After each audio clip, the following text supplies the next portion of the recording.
नमस्कार दोस्तों, story of stars में आपका स्वागत है।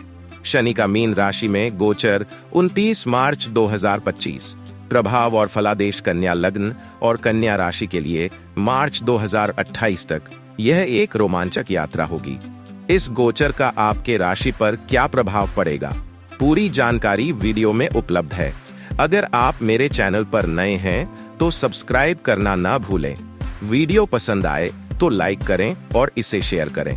कन्या लग्न और कन्या राशि के लिए शनि का सप्तम भाव में गोचर शनि अब कन्या राशि के सप्तम भाव में प्रवेश कर चुका है, जो रिश्तों, साझेदारी और दीर्घकालिक निर्णयों के लिए एक महत्वपूर्ण समय लेकर आया है।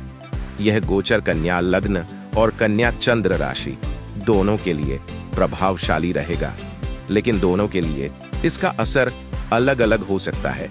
कन्या चंद्रमा बनाम कन्या लग्न पर प्रभाव।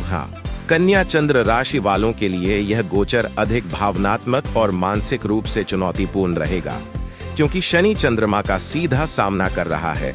इससे मानसिक तनाव और दबाव महसूस हो सकता है।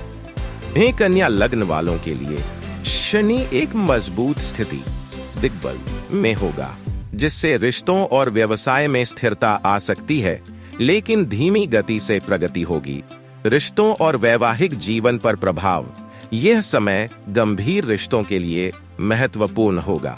यह गोचर आपको यह तय करने पर मजबूर करेगा कि आप अपने रिश्ते को अगले स्तर पर ले जाना चाहते हैं या नहीं। यदि रिश्ते में पहले से ही समस्याएं चल रही हैं, तो अब स्पष्ट निर्णय लेना आवश्यक होगा, या तो पूरी तरह समर्पित हों या अलग होने का निर्णय लें। दाम्पत्य जीवन में खुले संवाद की जरूरत होगी, क्योंकि इस दौरान जीवन साथी को स्वास्थ्य समस्याएं या तनाव हो सकता है, जिसके लिए आपका सहयोग आवश्यक होगा। इस समय आधे अधूरे प्रयास नहीं चलेंगे। या तो रिश्ते को मजबूत करने की दिशा में कार्य करें या फिर नई राह अपनाएं। व्यवसाय और करियर पर प्रभाव। व्यवसाय से जुड़े कन्या राशि के जातकों के लिए यह गोचर महत्वपूर्ण रहेगा। यदि आप नया व्यवसाय शुरू करने की सोच रहे हैं, तो यह एक धीमी लेकिन स्थिर शुरुआत का संकेत देता है। कुछ लोग घर से कार्य करना शुरू कर सकते हैं या विदेशी व्यापार से जुड़े नए अवसर प्राप्त कर सकते हैं। के विस्तार का नहीं, बल्कि स्थिरता और मजबूती का है। इसलिए जोखिम भरे निवेश या अनावश्यक विस्तार से बचें। विद्यार्थियों और शिक्षा पर प्रभाव। शनि की दृष्टि नवम और चतुर्थ भाव पर पड़ने से छात्रों को अध्ययन में गंभीरता लाने की आवश्यकता होगी। इस समय या तो आप अपने कोर्स को पूरी तरह समर्पित करेंगे या फिर यह तय करेंगे कि यह आपके लिए सही नहीं है। यह मेक या ब्रेक स्थिति होगी। स्वतंत्र अध्ययन के लिए यह समय उपयुक्त रहेगा। यदि आप गहन अध्ययन, शोध या उच्च शिक्षा में जाना चाहते हैं, तो यह गोचर सकारात्मक परिणाम देगा। माता पिता या शिक्षकों से विवाद से बचें, क्योंकि यह आपके अध्ययन में बाधा डाल सकता है। पारिवारिक जीवन और जिम्मेदारियां। इस गोचर के दौरान कन्या राशि के जातकों पर अधिक जिम्मेदारियां आएंगी। माता पिता की सेहत का ध्यान रखना जरूरी होगा, क्योंकि शनि की दृष्टि नवम और चतुर्थ भाव पर होने से पिता और माता दोनों को स्वास्थ्य संबंधी समस्याएं हो सकती हैं।